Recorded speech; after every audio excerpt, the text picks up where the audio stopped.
आज हम लोग डिस्कस करने वाले हैं कुछ हार्ड क्वेश्चंस और कुछ शॉर्ट क्वेश्चंस जो कि रियल नंबर्स चैप्टर पे बेस्ड होंगे और ये स्टैंडर्ड मैथ्स का पार्ट होंगे। तो आपको सभी को पता है कि दो तरीके की मैथ्स जनरली पूछी जाती हैं, एक स्टैंडर्ड मैथ होती है, एक हमारी बेसिक मैथ होती है। तो स्टैंडर्ड मैथ्स में जनरली हार्ड क्वेश्चंस आते हैं, आप सभी को ये बात पता है। चलिए शुरू करते हैं। तो कौन कौन से क्वेश्चंस हम लोगों को देखने को मिलेंगे। सबसे पहले देखिए, इस तरीके के क्वेश्चंस, ये वाले क्वेश्चंस जो होते हैं, आप सभी को पता है ये वाले क्वेश्चंस किस तरीके के होते हैं। एनसीईआरटी में दिए हुए ये वाले क्वेश्चंस हैं और एनसीईआरटी में डायरेक्ट क्वेश्चंस हैं ये। रूट 2 को इरेशनल प्रूव करना, रूट 3 को इरेशनल प्रूव करना, रूट 5 को इरेशनल प्रूव करना, रूट 7 को इरेशनल प्रूव करना। इन क्वेश्चंस को हम लोग देखेंगे। ठीक है, ये क्वेश्चंस पूछे जाते हैं, डायरेक्ट पूछे जाते हैं। ठीक है, दूसरा पार्ट ये है कि इस तरीके के क्वेश्चन हमें ये दिया होगा 6 minus root 7 is irrational number, ये हमें प्रूव करना होगा और हमें ये दिया होगा root 7 is an irrational number. Similarly ये हम दोनों में से एक क्वेश्चन को देखेंगे, एक क्वेश्चन को आप लगाएंगे। नेक्स्ट क्वेश्चन देखते हैं हम लोग। नेक्स्ट क्वेश्चन में हमारे पास आता है इस तरीके क्वेश्चन, प्राइम फैक्टराइजेशन का क्वेश्चन। एलसीएम और एचसीएफ हमें फाइंड करना होता है तो प्राइम फैक्टराइजेशन मेथड के prime factor of using prime factorisation find HCF and LCM of 96 and 120। ठीक है, और ये वाले क्वेश्चंस, हाँ ये काफ़ी इंपॉर्टेंट क्वेश्चन होते हैं बोर्ड एग्जाम के लिए।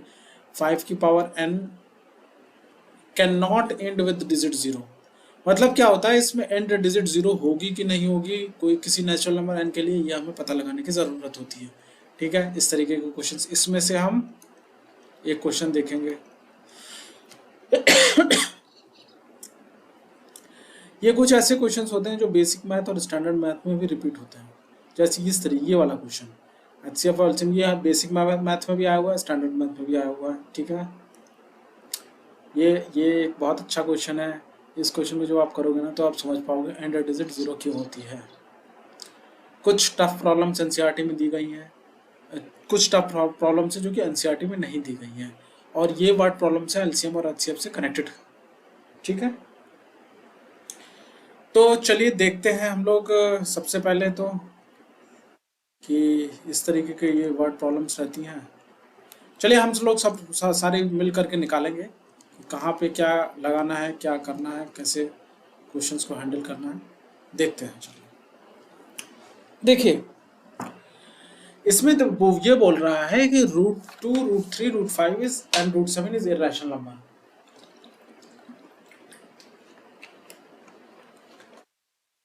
ये हमें प्रूफ करना है, तो हम प्रूफ कैसे करेंगे। सबसे पहले हम ये मानते हैं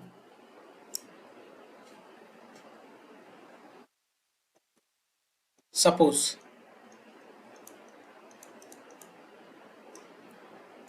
रूट 3 इज रैशनल। रूट 3 हमारा रैशनल नंबर है, हम इस चीज को ये मान लेते हैं।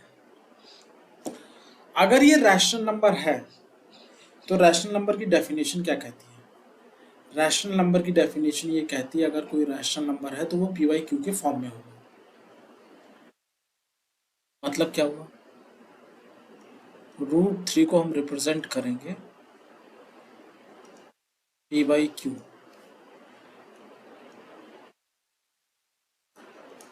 P and Q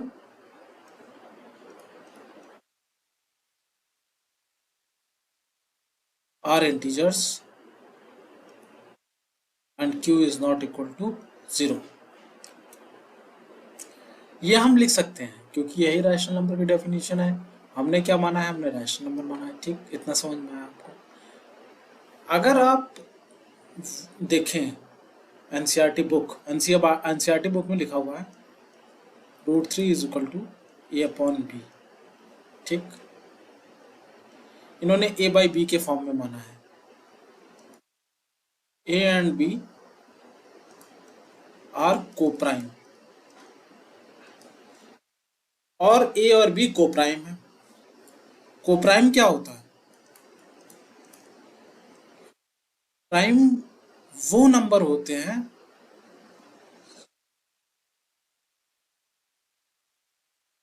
coprime numbers have common factor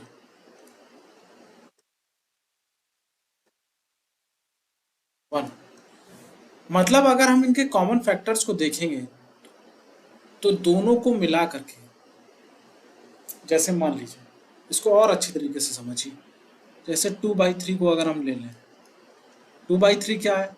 एक रैशनल नंबर है।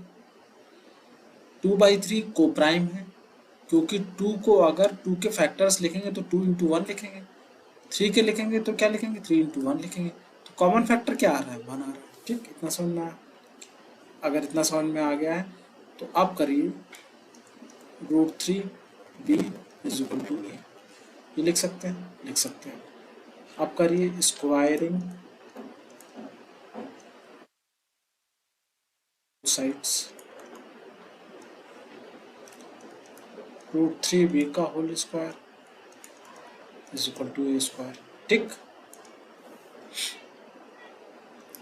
3b² = a²। ये आ गया हमारे पास। अभी हम लोगों ने एक थ्योरम में पढ़ा था, if p divides a², then p divides a। यहाँ पे क्या हो रहा है? if 3 divides a², then 3 divides a। समझ गए? इतना समझ में आया?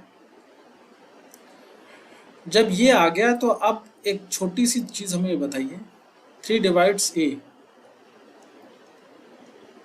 3 divides a, जब उसको डिवाइड किया तो कोई नंबर आ रहा होगा, डिवीजन के बाद कुछ आएगा ना, तो मान लीजिए वो c हो गया।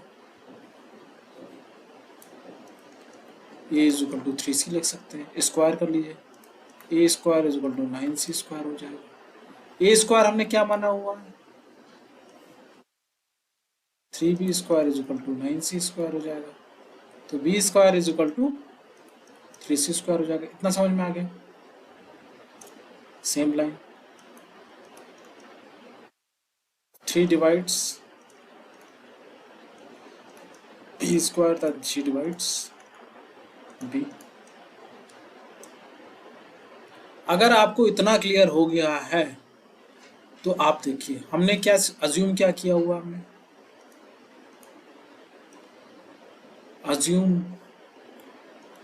we assumed that a and b are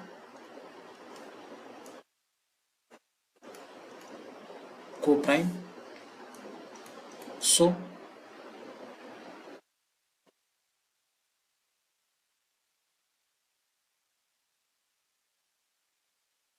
but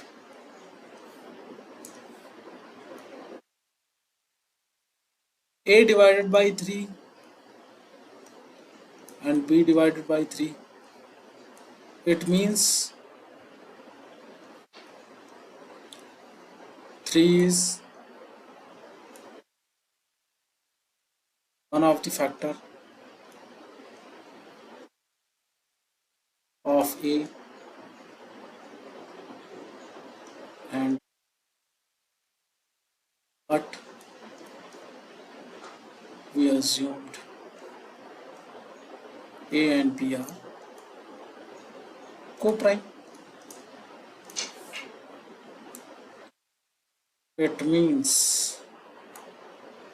that whatever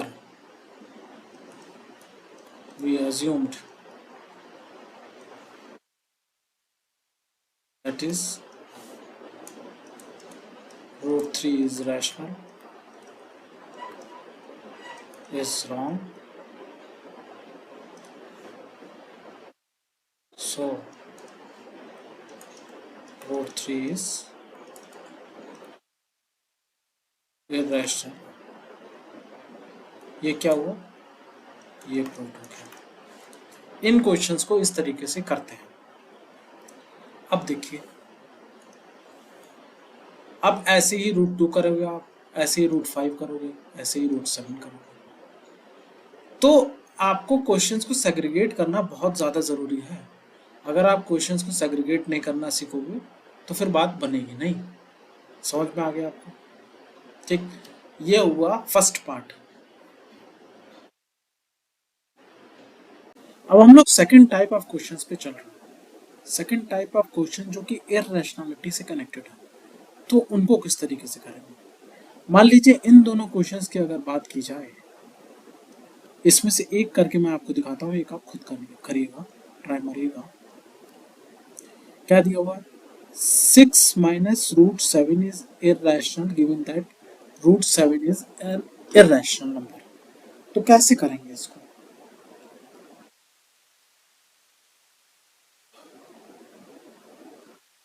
पहली चीज तो आप ये ध्यान रखिएगा ना इसमें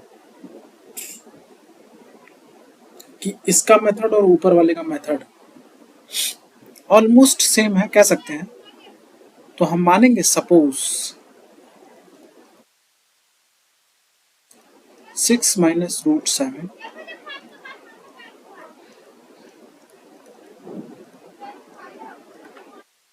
is rational number. 6 - √7 is equal to a/b हो जाए, ठीक है। या फिर हम कह सकते हैं p/q ले लो, अगर कंफ्यूजन आपको हो रहा है a/b को प्राइम है कि नहीं है वो सारा कुछ, तो आप इसको ले लो p/q। p and q are integers and q is not equal to 0। आप क्या करेंगे, इसे अरेंज करेंगे। ये क्या, ये क्या, ये हमारा रैशनल नंबर है। तो हमारा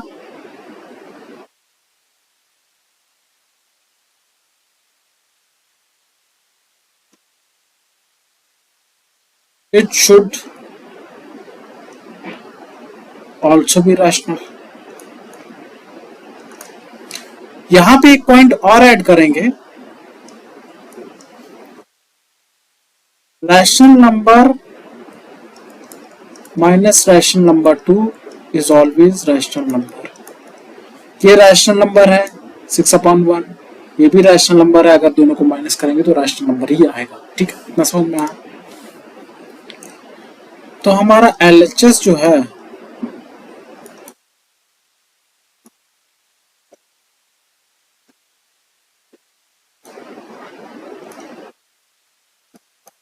but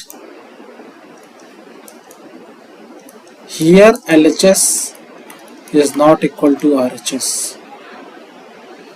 because LHS is rational and RHS is irrational. So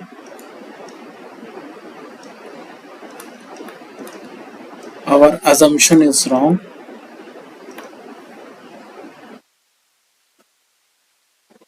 Six minus √7 is irrational number. इतना समझ में आ गया? यही करना होता है बस, सिंपल। अब देखिए, अब हम लोग नेक्स्ट क्वेश्चन पे चलते हैं। नेक्स्ट क्वेश्चन जो है वो प्राइम फैक्टराइजेशन से कनेक्टेड है। ये क्वेश्चंस भी बोर्ड एग्जाम में खूब पूछे जाते हैं। आपको इनका निकालना क्या होगा, एलसीएम निकालना होगा, एचसीएफ निकालना होगा थ्रू प्राइम फैक्टराइजेशन मेथड। तो देखिए, दो क्वेश्चंस दिए हुए हैं, एक आप करोगे, एक मैं करूंगा। LCM of the number 18180 and 7575, इसका प्राइम फैक्टराइजेशन निकालना है और इसका प्राइम फैक्टराइजेशन निकालना है। एचसीएफ, इसके बाद एचसीएफ और एलसीएम फाइंड करना है 96 और 120 का। तो प्राइम फैक्टराइजेशन 96 का कितना होगा? 96 का प्राइम फैक्टराइजेशन होगा 2 4 जा 8, 2 8 जा 16, 2 2 जा 4, 2 4 जा 8, 2 1 जा 2, 2 2 जा 4, 2 6 जा 12, 2 3 जा 6 and 3 1 जा 3। 1 2 3 4 5 2 की पावर 5 इंटू 3। और प्राइम फैक्टराइजेशन 120 का कितना होगा? 6 जा 12 0, 2 30 जा 60, 2 15 जा 30, 5 3 जा 15 एंड 3 1 जा 3। कितना आया? 2 into 2 into 2 into 5 into 3। HCF क्या होता है? कॉमन ले लो दोनों में। क्या क्या कॉमन है? एक 2 कॉमन है, एक 3 कॉमन है। अब पावर देखो, यहाँ 2 की पावर 3 है, 5 है और 3 है, तो 2 की पावर 3 ही दोनों में कॉमन होगी। ये तो भाई कॉमन सेंस की बात है ना। 8 3 24, इसका HCF 24 है। अब बात कर ले एलसीएम की, तो एलसीएम क्या होगा? हाईएस्ट पावर 2 है, 5 है और 3 है। हाईएस्ट पावर 2 की क्या है? 5 है। 32 इंटू 15, 15 दूनी 30, 15 45, 480 इसका एलसीएम हो गया। इस तरीके से प्राइम फैक्टराइजेशन के क्वेश्चंस करते हैं और ये क्वेश्चंस पूछे भी जाते हैं। चलो देखिए, ये वाले जो क्वेश्चंस होते हैं ना, ये एनसीईआरटी में क्वेश्चंस दिए हुए हैं और इम्पोर्टेंट क्वेश्चंस हैं। ये क्वेश्चंस बोर्ड एग्जाम में पूछे जाते हैं, चाहे वो बेसिक मैथ हो चाहे वो स्टैंडर्ड मैथ हो। ठीक है, मैं आपको ये वाला करके दिखा देता हूँ 21A। वैसे ही क्वेश्चन दोनों और होने, 20 भी होना है, ऐसे ही 25 भी होना है। ठीक है, चलिए क्या पूछ रहा है? 6 की पावर n। देखिए, सबसे पहले ये आप ध्यान दीजिएगा क्या क्वेश्चन क्या है। पूछ रहा है 6 की पावर n क्या n की किसी भी वैल्यू के लिए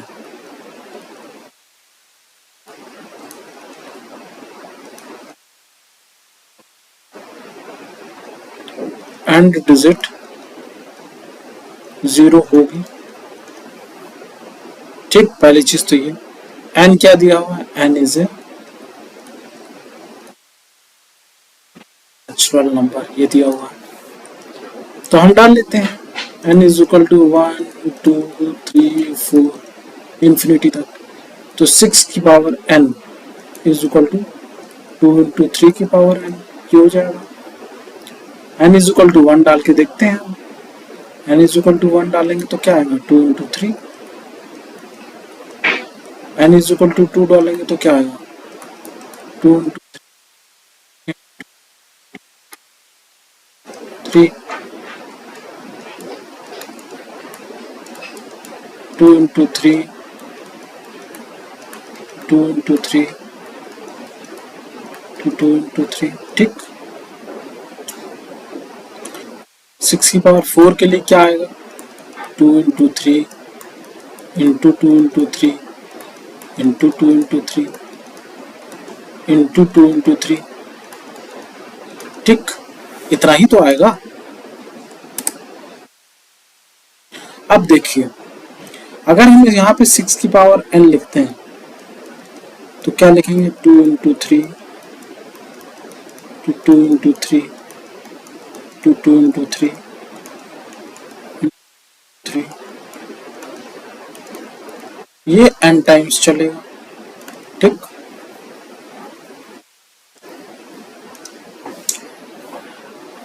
देखिए, fundamental theory of arithmetic FTA, fundamental theory of arithmetic और थीमेटिक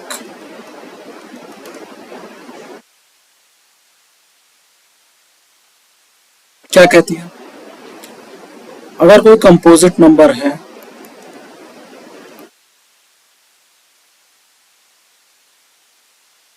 का प्राइम फैक्टर्स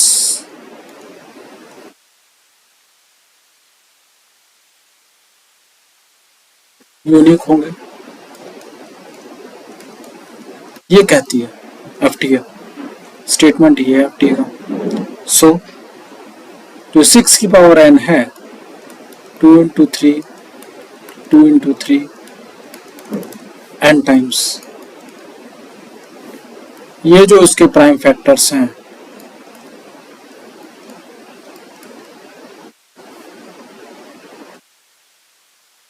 यूनिक होंगे, ठीक। But for and digit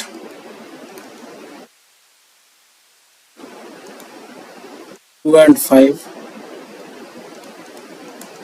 must be in factor, ठीक। 2 and 5 होने चाहिए फैक्टर्स में एंड डिजिट 0 होने के लिए। क्यों? क्योंकि 2 into 5 ही 10 होता है, तभी ये 0 एंड डिजिट में आता है। अभी आप इस चीज को आगे और समझोगे ऐसा क्यों होता है, जो कि ऐसा है नहीं। सो 6 की पावर n will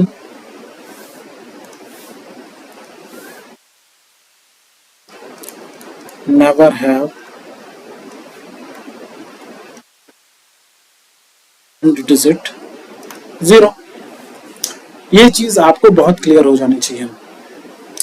इससे कनेक्टेड अभी हम एक एग्जाम्पल भी देखेंगे, जिसके बाद आपको पूरी तरीके से क्लियर हो जाएगा कि हम 2 and 5 ही क्यों लेते हैं। ठीक है, समझ में आया आपको? ठीक है, चलिए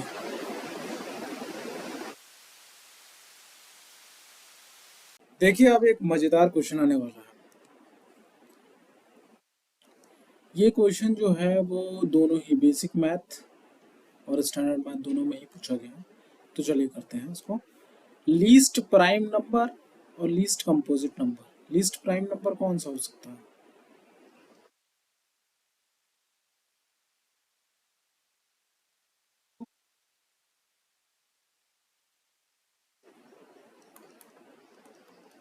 लीस्ट कंपोजिट नंबर क्या हो गया? 4।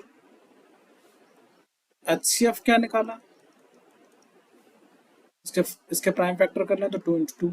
एचसीएफ क्या होता है? दोनों में कॉमन, तो 2 कॉमन है। एलसीएम क्या होता है? दोनों में हाईएस्ट पावर, 2 की पावर 2।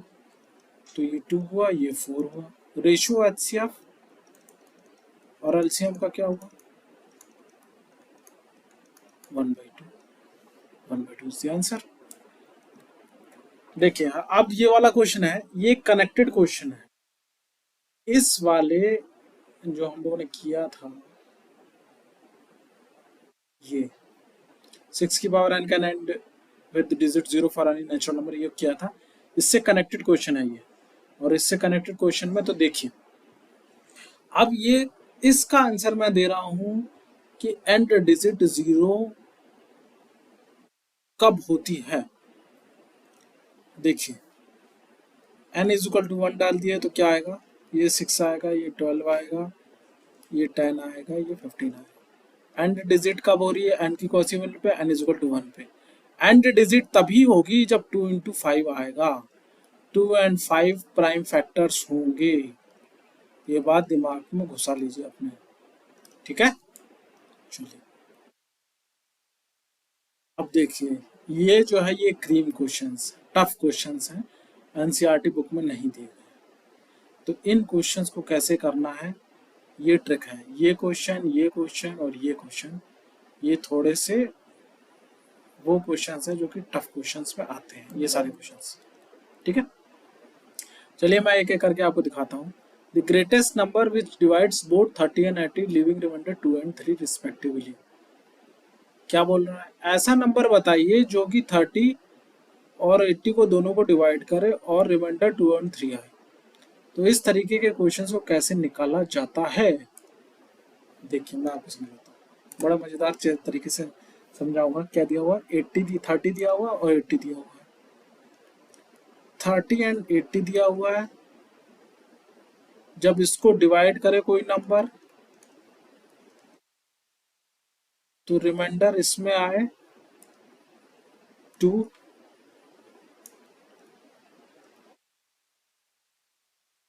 और इसमें रिमाइंडर आए 3। अगर मैं ये आपसे कहूं 30 - 2 अगर कर लें इसे, और इसे 80 - 3 कर लें, तो कंप्लीटली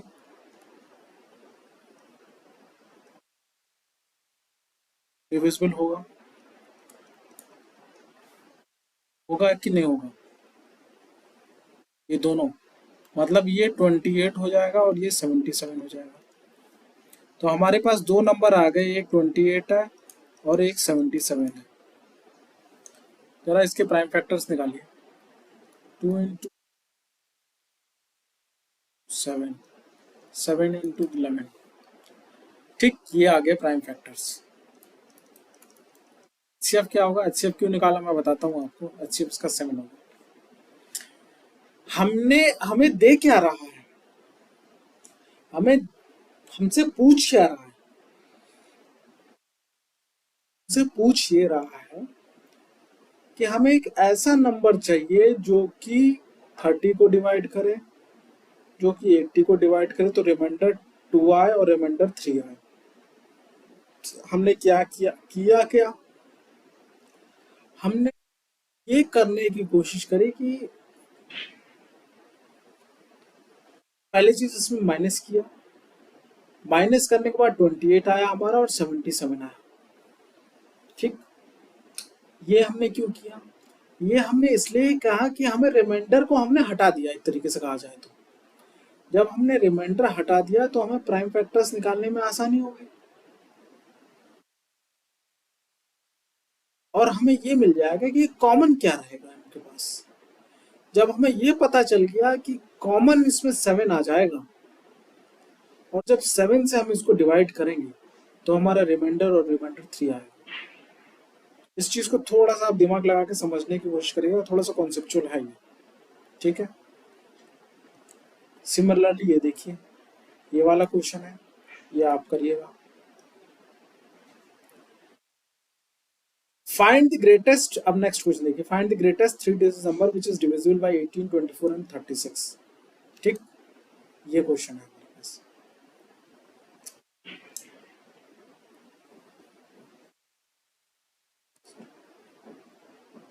एटीन, 24 और 36 क्या दे रहा है? 18, 24 और 36। ग्रेटेस्ट निकालना क्या है, ये क्या है, ये गिवन है हमारे पास। निकालना क्या है,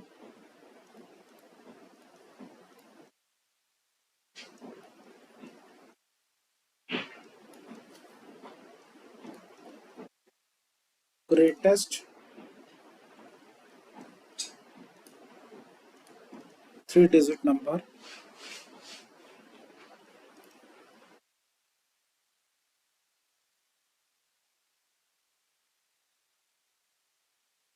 which is divisible by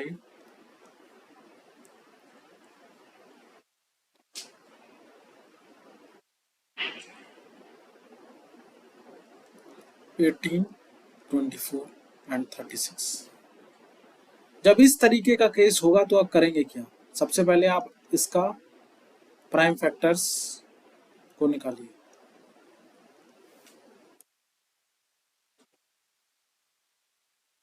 eighteen, 24 और 36 के हम क्या निकाल रहे हैं, और ये कहा जाए कि हम एलसीएम निकाल के ला रहे हैं इसका, तो भी गलत नहीं होगा।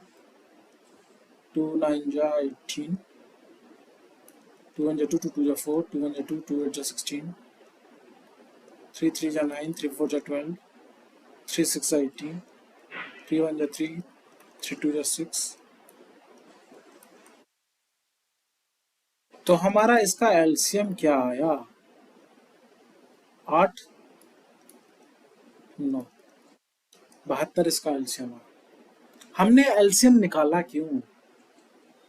एलसीएम ही तो वो नंबर होता है जिससे तीनों नंबर जो कि जिससे 72 डिवाइडेड बाय 18, 18 72 को भी डिवाइड कर सकता है, 18 72 को डिवाइड करेगा, 24 72 को डिवाइड करेगा, 36 72 को डिवाइड करेगा।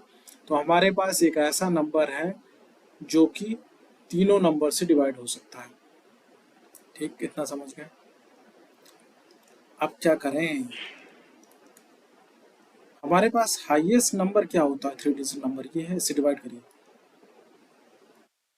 क्यों कर रहा है मैं बताता हूँ अभी। 72 3 जा 3 2 जा 6 3 7 जा 21 कितना है 63 रिमाइंडर है ये 999 से 63 डिवाइड माइनस करिए कितना आएगा 6 3 936 वो नंबर है जो कि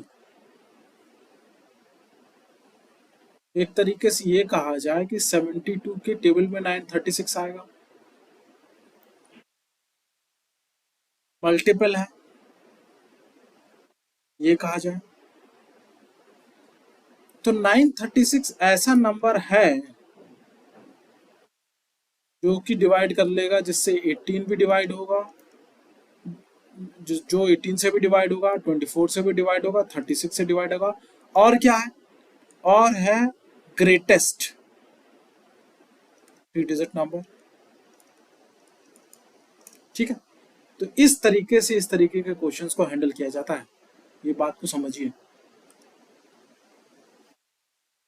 आप देखिए नेक्स्ट क्वेश्चन देखिए 21 ये वाला भी मैं कराता हूं आपको find the least number which when divided by 12 16 24 leaves remainder 7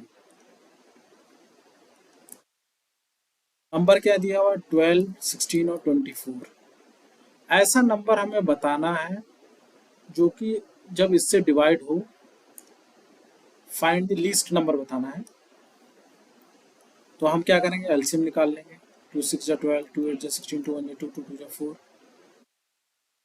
3 जा 6 2 4 जा 2 6 जा 12 3 1 जा 3 3 2 जा 6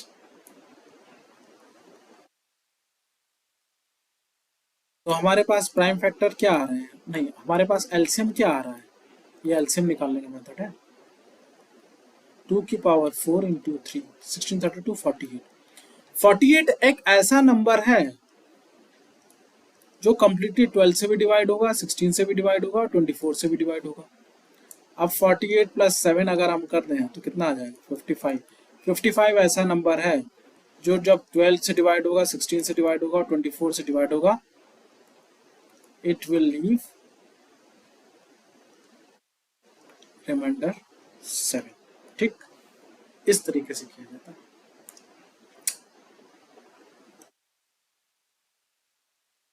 दोनों क्वेश्चन कर लिया अभी भी नेक्स्ट क्वेश्चन पे चलते हैं ये वाला क्वेश्चन अभी अभी हम लोगों ने किया है अब ये वाला क्वेश्चन देखते हैं two numbers are in the ratio of 2:3 and their LCM is 180 what is the HCF पहले सबसे पहले एचसीएफ हम समझ लें एचसीएफ क्या होता है जो भी दो नंबर्स में कॉमन दिया हुआ ए और बी में जो भी नंबर कॉमन फैक्टर है वो होगा ठीक इतना है मान लीजिए एक्स इसका एचसीएफ है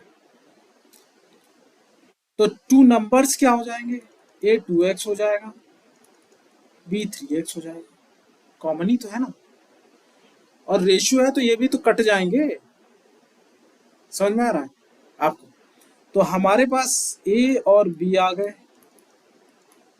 और एलसीएम इंटू एचसीएफ जो होता है वो प्रोडक्ट ऑफ टू नंबर्स होता है तो ये हमने काट दिया 6x इज इक्वल टू 180 तो x इज इक्वल टू 30 हमारा आंसर एचसीएफ कितना है 30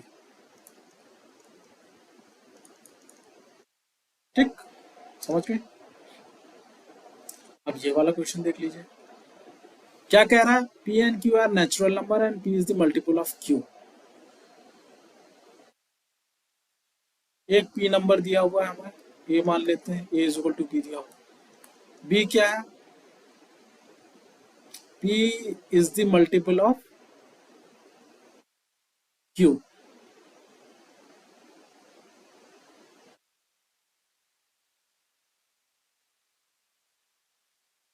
P and Q are natural number. P is the multiple of Q.